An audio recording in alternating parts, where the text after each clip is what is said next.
Hello and welcome to CVR News Network. You're watching CVR English and welcome to the special edition on the question hour of Telangana Minister KTR. As we all know, Telangana politics is witnessing an intense churn as the phone tapping controversy enters a decisive phase.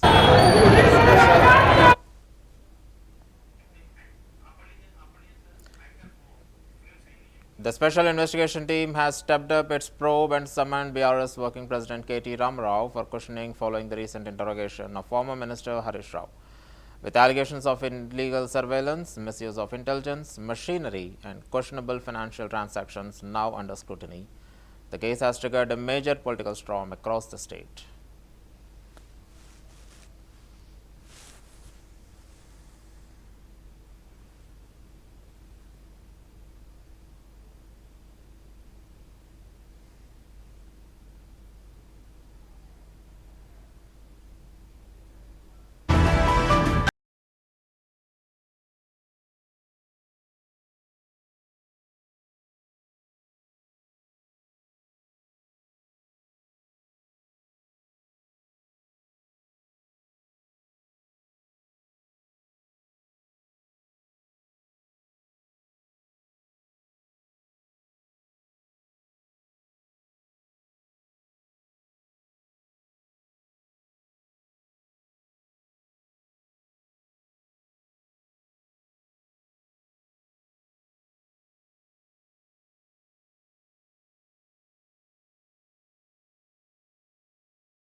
Center stage in state politics, with special investigation team stepping up its probe and summoning BRS Working President KT Ramarao for questioning.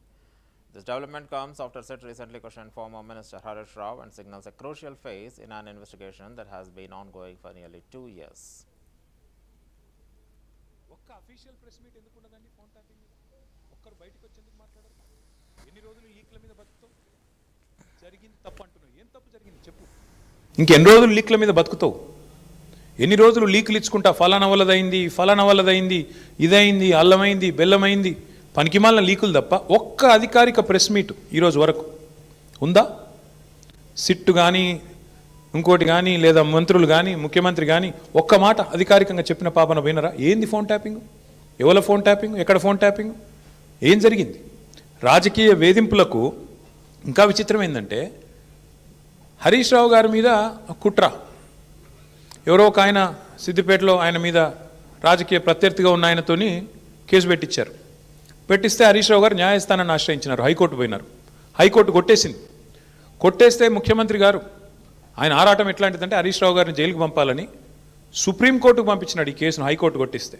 ప్రభుత్వ పైసలతోని ప్రభుత్వమే పెద్ద పెద్ద న్యాయవాదులు గంటకు ₹1 కోటి తీసుకునే న్యాయవాదులను పెట్టి ప్రజల పైసలతోని సుప్రీంకోర్టుకు పోయినాడు. సుప్రీంకోర్టు కూడా కొట్టేసింది. అయినా నీకు సిగ్గు రాలేదా? ఈ కేసులో ఏం లేదు, విచారణార్హం కాదు ఈ కేసు అని, ఈ ఫోన్ ట్యాపింగ్లో పసలేదు హరీష్ రావు గారి మీద అని చెప్పి సుప్రీంకోర్టు కొట్టేసినాక కూడా సుప్రీంకోర్టు కంటే కూడా నీ సిట్టు నీ చిట్టి పెద్దదా? ఒక్క అఫీషియల్ ప్రెస్ మీట్ ఎందుకు ఉండదండి ఫోన్ ట్యాపింగ్ మీద? ఒక్కరు బయటకు వచ్చి ఎందుకు మాట్లాడరు? ఎన్ని రోజులు లీక్ల మీద బతుకుతావు? జరిగింది తప్పు అంటున్నావు, ఏం తప్పు జరిగింది చెప్పు. ఇంకెన్ని రోజులు లీక్ల మీద బతుకుతావు? ఎన్ని రోజులు లీకులు ఇచ్చుకుంటా ఫలానా వల్లదైంది, ఇదైంది, అల్లమైంది, బెల్లమైంది, పనికిమాలిన లీకులు తప్ప ఒక్క అధికారిక ప్రెస్ మీట్ ఈరోజు వరకు ఉందా? సిట్టు కానీ ఇంకోటి కానీ లేదా మంత్రులు కానీ ముఖ్యమంత్రి కానీ ఒక్క మాట అధికారికంగా చెప్పిన పాపన పోయినరా? ఏంది ఫోన్ ట్యాపింగ్? ఎవరి ఫోన్ ట్యాపింగ్? ఎక్కడ ఫోన్ ట్యాపింగ్? ఏం జరిగింది? రాజకీయ వేధింపులకు ఇంకా విచిత్రం ఏంటంటే హరీష్ రావు గారి మీద కుట్ర, ఎవరో ఒక ఆయన సిద్దిపేటలో ఆయన మీద రాజకీయ ప్రత్యర్థిగా ఉన్న ఆయనతోని కేసు పెట్టించారు. పెట్టిస్తే హరీష్ రావు గారు న్యాయస్థానాన్ని ఆశ్రయించినారు, హైకోర్టు పోయినారు. హైకోర్టు కొట్టేసింది. కొట్టేస్తే ముఖ్యమంత్రి గారు ఆయన ఆరాటం ఎట్లాంటిదంటే హరీష్ రావు గారిని జైలుకు పంపాలని సుప్రీంకోర్టుకు పంపించినాడు ఈ కేసును, హైకోర్టు కొట్టిస్తే. ప్రభుత్వ పైసలతోని ప్రభుత్వమే పెద్ద పెద్ద న్యాయవాదులు. The phone tapping issue surfaced soon after the Congress government has come to power in Telangana. The new administration made sensational allegations that during the previous BRS regime, phones of political leaders, businessmen, film personalities, journalists, and even senior police officials were illegally tapped. The government described the alleged surveillance as a grave violation of the constitutional rights and personal privacy, triggering widespread political outrage.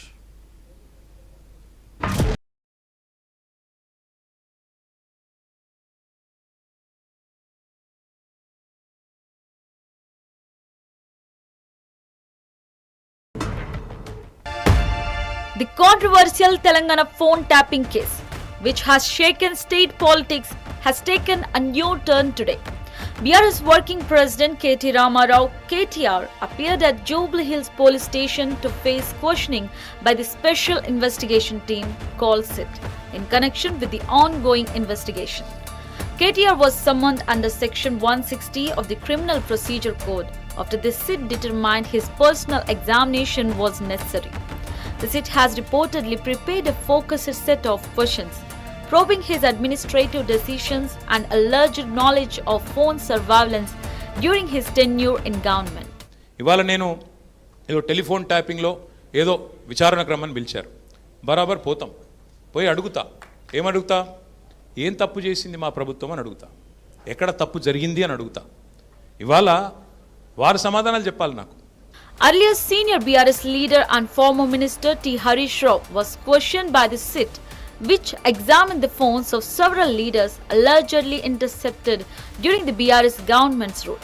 The case was originally registered in March 2024 at Panjagutta police station, following complaints of unauthorized phone tapping targeting politicians, journalists and public figures.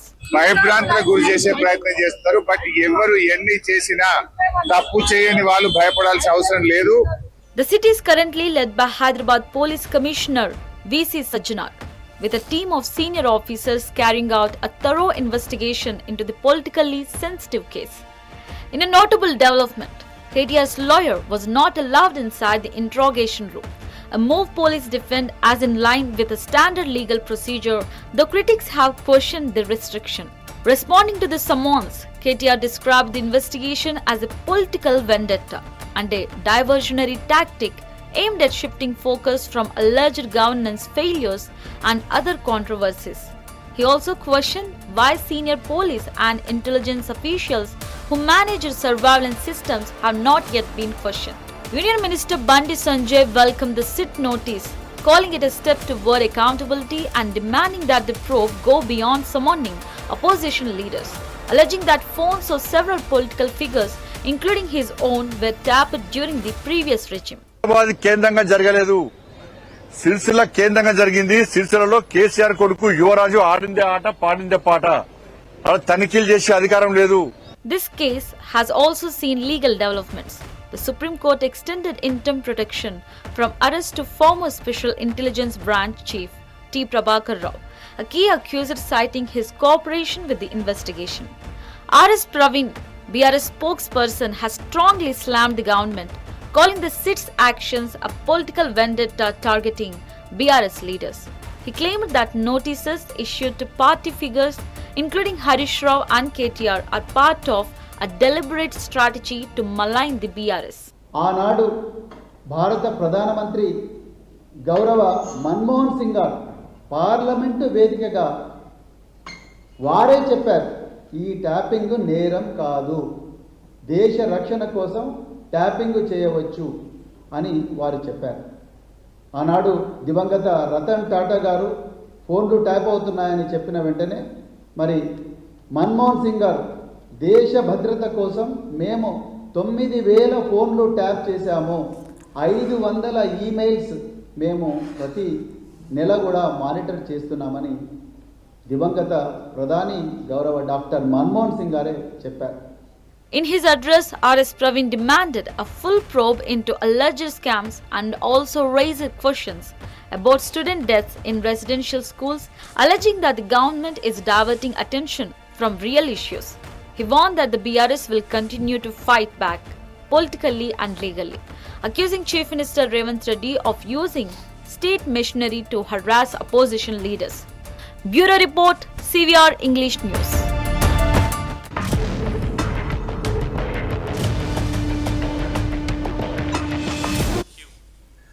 In response to the seriousness of the allegations, the state government constituted an SIT, the Special Investigation Team, to conduct a comprehensive and impartial inquiry. Since then, SIT has questioned several officials and collected technical and documentary evidence to determine who authorized the surveillance, how it was executed, and for what purpose.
Rao, a senior police officer who served as an officer on special duty in the State Intelligence Bureau. Investigators believe he played a central role in alleged phone tapping operations. However, the probe faced significant delays as Prabhakar Rao remained in the United States for an extended period, preventing investigators from questioning him. ఒక్క official press meet ఎందుకు ఉండదండి phone tapping మీద? ఒక్కరు బయటకు వచ్చి ఎందుకు మాట్లాడరు? ఎన్ని రోజులు లీక్ల మీద బతుకుతావు? జరిగింది తప్పు అంటున్నావు, ఏం తప్పు జరిగింది చెప్పు. ఇంకెన్ని రోజులు లీక్ల మీద బతుకుతావు? ఎన్ని రోజులు లీకులు ఇచ్చుకుంటా ఫలానా వల్లదైంది, ఇదైంది, అల్లమైంది, బెల్లమైంది, పనికిమాలిన లీకులు తప్ప ఒక్క అధికారిక ప్రెస్ మీట్ ఈరోజు వరకు ఉందా? సిట్టు కానీ ఇంకోటి కానీ లేదా మంత్రులు కానీ ముఖ్యమంత్రి కానీ ఒక్క మాట అధికారికంగా చెప్పిన పాపన పోయినరా? ఏంది ఫోన్ ట్యాపింగ్? ఎవరి ఫోన్ ట్యాపింగ్? ఎక్కడ ఫోన్ ట్యాపింగ్? ఏం జరిగింది? రాజకీయ వేధింపులకు ఇంకా విచిత్రం ఏంటంటే హరీష్ రావు గారి మీద కుట్ర, ఎవరో ఒక ఆయన సిద్దిపేటలో ఆయన మీద రాజకీయ ప్రత్యర్థిగా ఉన్న ఆయనతోని కేసు పెట్టించారు. పెట్టిస్తే హరీష్ రావు గారు న్యాయస్థానాన్ని ఆశ్రయించినారు, హైకోర్టు పోయినారు. హైకోర్టు కొట్టేసింది. కొట్టేస్తే ముఖ్యమంత్రి గారు ఆయన ఆరాటం ఎట్లాంటిదంటే హరీష్ రావు గారిని జైలుకు పంపాలని సుప్రీంకోర్టుకు పంపించినాడు ఈ కేసును. హైకోర్టు కొట్టిస్తే ప్రభుత్వ పైసలతోని ప్రభుత్వమే పెద్ద పెద్ద న్యాయవాదులు గంటకు ₹1 తీసుకునే న్యాయవాదులను పెట్టి ప్రజల పైసలతోని సుప్రీంకోర్టుకు పోయినాడు. సుప్రీంకోర్టు కూడా కొట్టేసింది. అయినా నీకు సిగ్గు రాలేదా? ఈ కేసులో ఏం లేదు, విచారణార్హం కాదు ఈ కేసు అని, ఈ ఫోన్ ట్యాపింగ్లో పసలేదు హరీష్ రావు గారి మీద అని చెప్పి సుప్రీంకోర్టు కొట్టేసినాక కూడా, సుప్రీంకోర్టు కంటే కూడా నీ సిట్టు నీ చిట్టి పెద్దదా? ఒక్క అఫీషియల్ ప్రెస్ మీట్ ఎందుకు ఉండదండి ఫోన్ ట్యాపింగ్ మీద? ఒక్కరు బయటకు వచ్చి ఎందుకు మాట్లాడరు? ఎన్ని రోజులు లీక్ల మీద బతుకుతావు? జరిగింది తప్పు అంటున్నావు, ఏం తప్పు జరిగింది చెప్పు. ఇంకెన్ని రోజులు లీక్ల మీద బతుకుతావు? ఎన్ని రోజులు లీకులు ఇచ్చుకుంటా ఫలానా వల్లదైంది, ఫలానా వల్లదైంది, ఇదైంది, అల్లమైంది, బెల్లమైంది, పనికిమాలిన లీకులు తప్ప ఒక్క అధికారిక ప్రెస్ మీట్ ఈరోజు వరకు ఉందా? సిట్టు కానీ ఇంకోటి కానీ లేదా మంత్రులు కానీ ముఖ్యమంత్రి కానీ ఒక్క మాట అధికారికంగా చెప్పిన పాపన వినరా? ఏంది ఫోన్ ట్యాపింగ్? ఎవరి ఫోన్ ట్యాపింగ్? ఎక్కడ ఫోన్ ట్యాపింగ్? ఏం జరిగింది? రాజకీయ వేధింపులకు ఇంకా విచిత్రం ఏంటంటే, హరీష్ రావు గారి మీద కుట్ర, ఎవరో ఒక ఆయన సిద్దిపేటలో ఆయన మీద రాజకీయ ప్రత్యర్థిగా ఉన్న ఆయనతోని కేసు పెట్టించారు. పెట్టిస్తే హరీష్ రావు గారు న్యాయస్థానాన్ని ఆశ్రయించినారు, హైకోర్టు పోయినారు. హైకోర్టు కొట్టేసింది. కొట్టేస్తే ముఖ్యమంత్రి గారు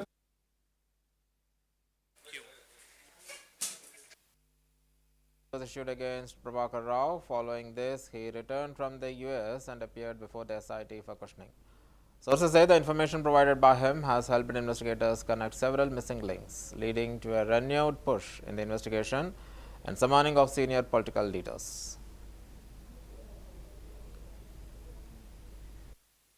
రేవంత్ రెడ్డి ఇచ్చిన సిట్ నోటీసు అంతా కూడా ఒక ట్రాష్. నిజంగా చెప్పాలంటే ఈరోజు ఉత్త సొల్లు, ఎటువంటి నిరాధారమైనటువంటి ఆరోపణలు, ఆధారం లేనటువంటి మాటలు, అడిగిందే అడుగుడు, సొల్లు పురాణం తప్ప ఏమీ లేదు. ఒక్క ఆధారం కూడా చూపలేదు. ఓ గంట అడుగుడు, గంట అడగంగానే పైకి వెళ్ళి ఫోన్లు వస్తాయి, బయటకు పోవుడు, గంట మాట్లాడుకొని మళ్ళీ వచ్చుడు, మళ్ళీ ఒక అర్ధగంటను గంట అడగంగానే మళ్ళీ సైకిల్ వస్తాయి, బయటకు వెళ్ళి ఫోన్ అనగానే మళ్ళీ బయటకు పోవుడు. మరి ఆ ఫోన్లు రేవంత్ రెడ్డి చేస్తుండా, సిపి సజ్జనార్ చేస్తుండా నాకు తెలియదు, కానీ ఫోన్లు వచ్చుడు, బయటకు పోయి మాట్లాడు. బయటకు పోయి ముగ్గురు పోతారు, ఇక ముగ్గురు అధికారులు కలిసి అడుగుతూ ఉండ్రి. ముగ్గురు బయటకు పోవుడు, గంట మాట్లాడుకొని వచ్చుడు, గంట అడుగుడు, అడిగిందే అడుగుడు తప్ప అందులో ఏమీ లేదు. అంటే ఇదంతా కూడా అటెన్షన్ డైవర్షన్. ముఖ్యంగా నిన్న మేము ఈ సైట్ విజిట్ సర్టిఫికెట్ పేరిట జరిగిన కుంభకోణాన్ని బట్టబయలు చేశాం. సైట్ విజిట్ సర్టిఫికెట్లో మొదటి లబ్ధిదారుడు ముఖ్యమంత్రి బావమరిది. రేవంత్ రెడ్డి బావమరిది భాగోతాన్ని పొద్దుగాల బయట పెడితే సాయంత్రానికి నోటీసు పంపిండు నాకు. అంటే ఇదంతా డైవర్షన్ పాలిటిక్స్. మేమేమడిగినాము? సిట్టింగ్ జడ్జితో విచారణ జరపండి అన్నాం. రేవంత్ రెడ్డి నీకు ధైర్యం ఉంటే, నిజాయితీ పరుడు అయితే, నువ్వు తప్పు చేయకపోతే తక్షణమే సుప్రీంకోర్టు, హైకోర్టు సిట్టింగ్ జడ్జితో విచారణకు ఆదేశించు. ఈ బొగ్గు కుంభకోణాల్లో జరిగిన అవినీతిని మొత్తం బట్టబయలు చేద్దాం. నువ్వు తప్పు చేయకపోతే, నువ్వు నిజాయితీ పరుడు అయితే మేము అన్ని ఆధారాలు కూడా మీరు వేసిన సిట్టింగ్ జడ్జి గారికి అందించడానికి సిద్ధంగా ఉన్నాం. నువ్వు చీటికి మాటికి సిట్లు వేస్తున్నావు కదా, కమిషన్లు వేస్తున్నావు కదా. ఇవాళ మేము అన్ని ఆధారాలతో సూటిగా ఆరోపణ చేస్తున్నాం. నీ బావమరిదే మొదటి లబ్ధిదారుడు, నీ బావమరిదే ఈ రింగుకు మొత్తం కింగ్ పిన్ను, నీ బావమరిదే ఈ సింగరేణిలో 1000 కోట్ల కుంభకోణానికి తెరలేపిండు. నువ్వు అంత నిజాయితీ పరుడు అయితే, తప్పు చేయకపోతే కమాన్ సిట్టింగ్ జడ్జితో విచారణకు ఆదేశించు, మేము రుజువు చేస్తాం. రేవంత్ రెడ్డి ఇచ్చిన సిట్ నోటీసు అంతా కూడా ఒక ట్రాష్. నిజంగా చెప్పాలంటే ఈరోజు ఉత్త సొల్లు, ఎటువంటి నిరాధారమైనటువంటి ఆరోపణలు, ఆధారం లేనటువంటి మాటలు, అడిగిందే అడుగుడు, సొల్లు పురాణం తప్ప ఏమీ లేదు. ఒక్క ఆధారం కూడా చూపలేదు.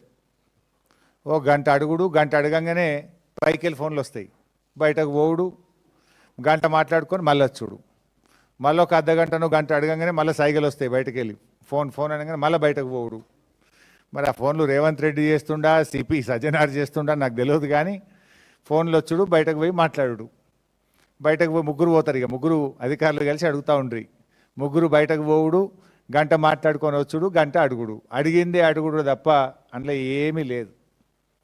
అంటే ఇదంతా కూడా అటెన్షన్ డైవర్షన్. ముఖ్యంగా నిన్న మేము ఈ సైట్ విజిట్ సర్టిఫికెట్ పేరిట జరిగిన కుంభకోణాన్ని బట్టబయలు చేశాం. సైట్ విజిట్ సర్టిఫికెట్లో మొదటి లబ్ధిదారుడు ముఖ్యమంత్రి బావమరిది. రేవంత్ రెడ్డి బావమరిది భాగోతాన్ని పొద్దుగాల బయట పెడితే సాయంత్రానికి నోటీసు పంపిండు నాకు. అంటే ఇదంతా డైవర్షన్ పాలిటిక్స్. మేమేమడిగినాము? సిట్టింగ్ జడ్జితో విచారణ జరపండి అన్నాం. రేవంత్ రెడ్డి నీకు ధైర్యం ఉంటే, నిజాయితీ పరుడు అయితే నువ్వు తప్పు. As a part of this intensified probe, the SIT recently questioned the former minister Harish Rao for nearly 7 hours. Investigators reportedly examined his role in administrative decisions and intelligence-related matters during the period under the scrutiny. After the long interrogation, Harish Rao was asked to appear again, indicating that SIT is continuing to seek further clarification. Those were the visuals, what we have just seen about Harish Rao giving the press conference, briefing the media what exactly happened during the questionnaire.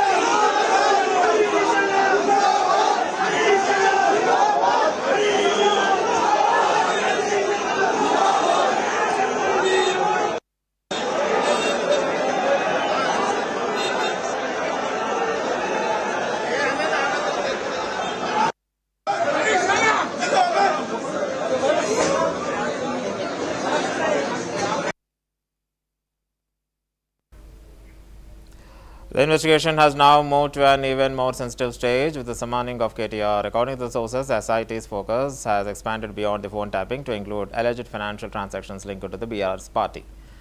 Investigators are examining whether the intelligence machinery was misused not only for surveillance but also for coercion. Press meet ఎందుకు ఉండదండి phone tapping మీద? ఒక్కరు బయటకు వచ్చి ఎందుకు మాట్లాడరు? ఎన్ని రోజులు లీక్ల మీద బతుకుతావు? జరిగింది తప్పు అంటున్నావు. ఏం తప్పు జరిగింది చెప్పు.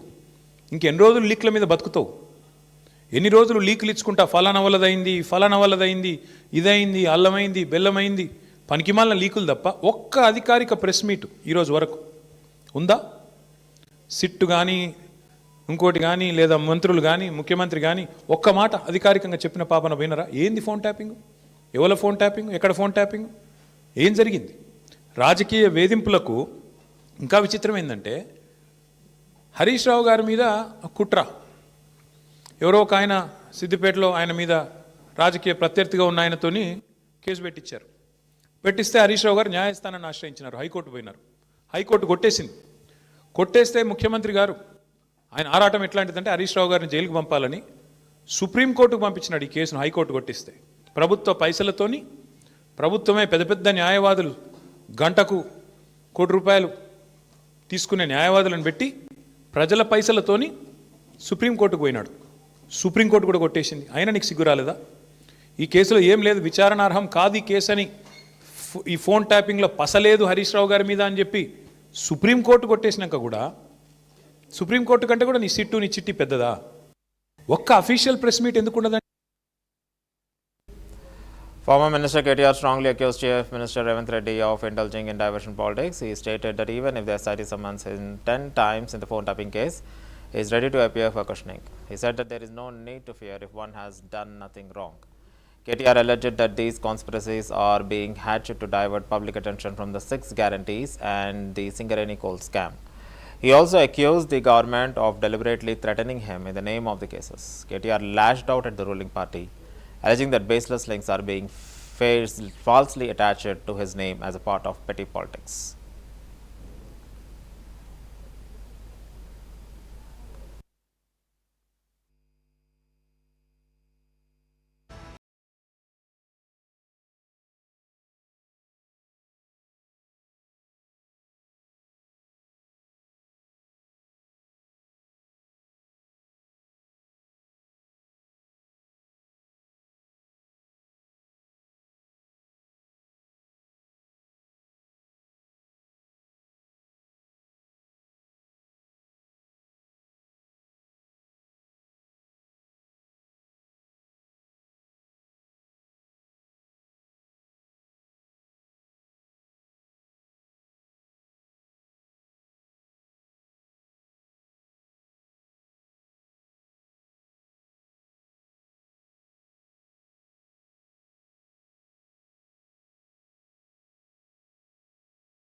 alleged intimidation of businessman and possible misuse of intelligence officials during the previous governance tenure.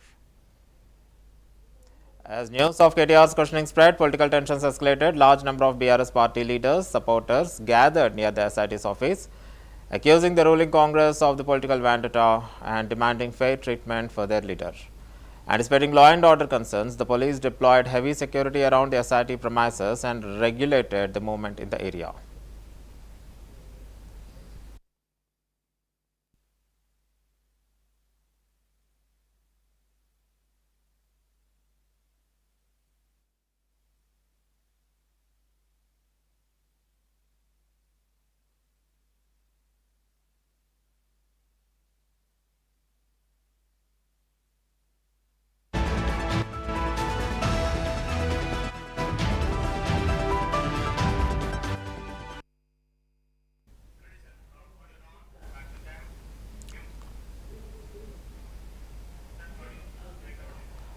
The Congress government, meanwhile, has maintained that the investigation is strictly evidence-based and that no individual is being targeted for political reasons. Officials insist that the SIT is only following facts and statements that have emerged during the probe. Union Minister Bandi Sanjay alleged that the state government is not giving full freedom to SIT officials in the phone tapping case. He said that the officers in the SIT are very sincere and powerful, but doubts are being raised about how much independence they have actually been given in the investigation. He criticized the government for dragging out the case like a serial instead of conducting a decisive probe. Bandi Sanjay further alleged that due to the fear of phone tapping, Harish Rao and Kavita did not even use their phones for nearly a year. Hyderabad కేంద్రంగా జరగలేదు, సిరిసిల్ల కేంద్రంగా జరిగింది. సిరిసిల్లలో కేసీఆర్ కొడుకు యువరాజు ఆడిందే ఆట పాడిందే పాట. తనిఖీలు చేసే అధికారం లేదు. బ్రిటిష్ పాలనలా, ఆ నిజాం పాలనలా, ఒక రాజుల పాలనలా జీ హుజూర్ అనేటువంటి పాలన ఏ విధంగా సాగిందో కేసీఆర్ కొడుకు పాలనలో సిరిసిల్లలో అదే విధంగా జరిగింది. నేను సిట్ వేయకముందే బీఆర్ఎస్ పార్టీ ప్రభుత్వం ఉన్నప్పుడే, ముఖ్యమంత్రిగా కేసీఆర్ ఉన్నప్పుడే, ముఖ్యమంత్రి కొడుకు మంత్రిగా ఉన్నప్పుడే ఈ విషయాన్ని స్పష్టం చేసిన. సిరిసిల్ల సెంటర్ గా జరిగింది అని చెప్పినా కూడా అధికారులు ప్రభుత్వం పట్టించుకునే పాపన పోలే. 100% వాస్తవం ఇది.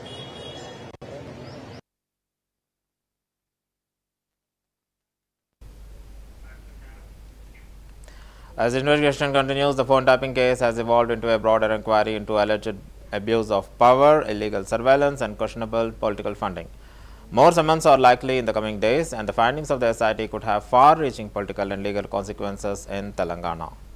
As the SIT continues its investigation, the phone tapping case has moved beyond surveillance allegations to wider questions of abuse of power, accountability and political funding, with more key figures likely to question and crucial findings yet